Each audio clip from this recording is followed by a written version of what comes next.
A reminder for parents, students missing too much school is against the law. And Donald Trump will meet with Mexico's president today ahead of a big speech on immigration.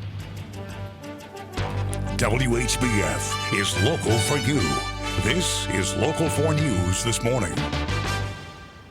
Good morning, and thanks for watching Local 4 News this morning. I'm Emily Scarlett. A Davenport woman faces charges after her child missed too many days of school. Valyn Klinkner is facing a compulsory education violation charge. Police say her 14-year-old child missed 59 days of school last year. That's a third of the required school days at Williams Intermediate in Davenport. Local 4's Carrie Keene explains how the district is handling the situation. Education is very important for our children. These are the fundamental skills. These are skills like reading, the ability to write clearly, mathematics, basic mathematics. The importance of education is exactly why it is a law for children to go. According to Iowa code, attendance is compulsory if you are either turning 5 or 6 by September 15th, or you are still under the age of 16 by September 15th on a given school year. For the most part, parents agree that education is vital. Established our future for our young ones, and if the kids don't go to school, then how is they able to learn anything new, such as math, ABCs, 1, 2, 3s, no matter what their age is, school is and education is really important. I wasn't very smart at school, so I struggle to this day reading, so I thrive on my child. Like, you got to pay attention and learn this, or you're going to struggle in real life.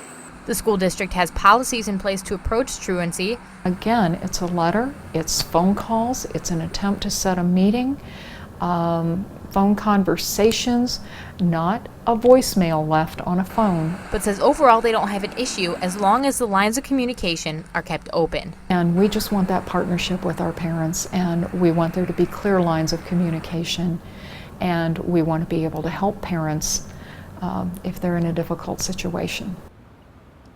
Carrie Keene reporting there. Some of the policies include contact being made after an allotted number of missed days. The Davenport School District is also working on an attendance initiative. Just 4 years ago, the dropout rate there was more than 10%. It now sits at just under 4%. A fire at a utility plant in Muscatine kept crews busy yesterday afternoon. It started at Muscatine Power and Water around 1 o'clock. Muscatine's fire marshal says crews found smoke coming from the roof of one of the buildings after arriving on the scene. It took about 2 hours to put out the flames. The unique equipment at the facility required special firefighting agents to control the situation. Investigators are now trying to determine how that fire started. No one was hurt. Quick thinking by an Iowa police officer helped him avoid a head-on collision. This is what Officer Christian Decker saw from his patrol car early Saturday morning. A car moving at 60 miles an hour in a 45-mile-an-hour zone crossed into oncoming traffic. The officer drove off the road to avoid being hit. He eventually turned around and pulled the driver over for a DUI, speeding, and a lane violation. Today you can meet Davenport's new city administrator and check out a ball game at the same time. A reception will be held today at Modern Woodman Park, celebrating the appointment of city administrator Corey Spiegel. She was officially given the position last month after serving on an interim basis for more than a year. Today's reception takes place at 5 tonight in Modern Woodman's Ballpark Sports Lounge. Everyone is welcome to attend and stick around as the River Bandits take on the Kane County Cougars. That's at 7 tonight. Hillary Clinton's use of a private email server during her time as Secretary of State is getting new attention, and Donald Trump heads to Mexico today. As Hannah Daniels reports, that visit comes ahead of a major speech from the GOP candidate on immigration. Donald Trump confirmed today's high-profile meeting with Mexico's president in a tweet Tuesday night, but gave little insight into his address on immigration in Arizona this evening. We are also going to secure our border and stop the drugs from pouring in and destroying our country. And I'll be talking about that tomorrow night in Arizona. Big speech on immigration. That big speech comes amid speculation the Republican nominee is softening his stance on deporting millions of undocumented immigrants. At a rally in Washington state yesterday, Trump used the issue to sway minority voters away from rival Hillary Clinton. Hillary Clinton's immigration policy, it brings in illegal immigrants and refugees to take jobs from our hardworking African American and Hispanic citizens. Clinton, who has been off the campaign trail fundraising, is still being dogged by her use of a private email server during her time as Secretary of State. The FBI could release documents, including interview notes, as early as today related to its probe, despite recommending no criminal charges against her. This is something that we wanted to have happen, and we're really glad it's going to. With the first debate less than a month away, the Democratic nominee had hoped to move away from the controversy. She hits the campaign trail again today in Cincinnati. Hannah Daniels, CBS News. The State Department revealed yesterday that it has about 30 unseen emails recovered from Clinton's server.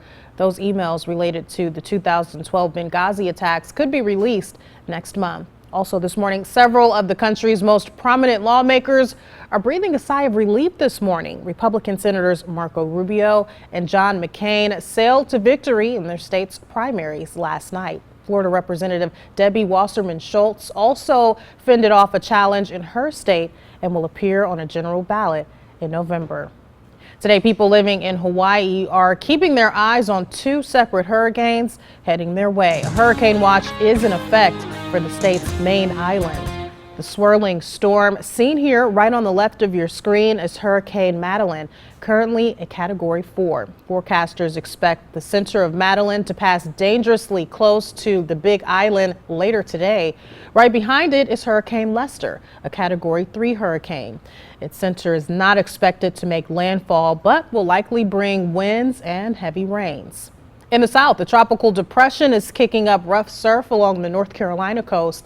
That storm has already dumped several inches of rain. Florida is also bracing for a tropical depression. Forecasters say it could gain strength before hitting land. Tropical storm and hurricane watches have been issued for parts of the Gulf Coast.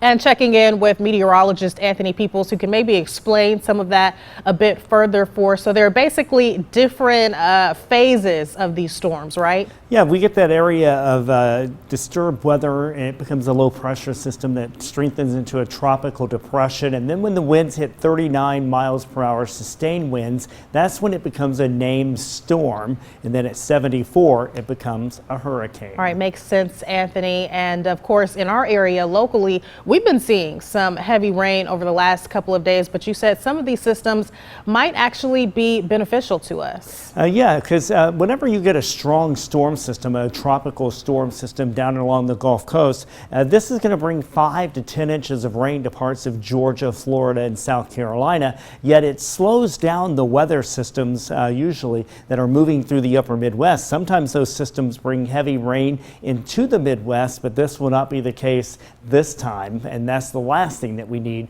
right now. We will be drying out over the next few days. You can already see some drier air pushing in and the clouds beginning to break up to the north. Our current temperature in the Quad Cities, we're at 70 degrees. We have a north wind at 3, humidity at 84%. Dew points are continuing to drop, which means as the day goes on, the air is going to feel less stuffy or muggy. High temperature today making it up to 82. There is a little bit of patchy fog out there this morning, but definitely not a problem on area roadways. But by afternoon, plenty of sunshine, and we're going to have a nice refreshing breeze over the next couple of days, and overnight lows dropping into the 50s. So if you're one of these brave souls, you'll probably want to open up those windows, because 82 doesn't seem so bad, especially when it's not a humid 82 and you get a little bit of a wind coming through your house. Feels pretty nice. Oh yes, I'm definitely looking forward to get rid of all the mugginess we've been seeing, Anthony. Yeah, we definitely need a little bit of a drying out period. Area rivers are high,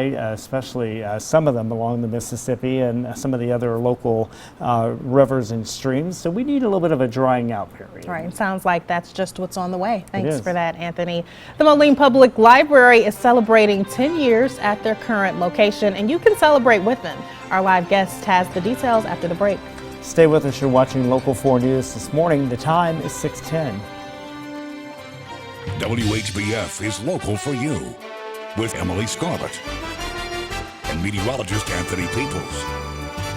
This is Local 4 News this morning in high definition.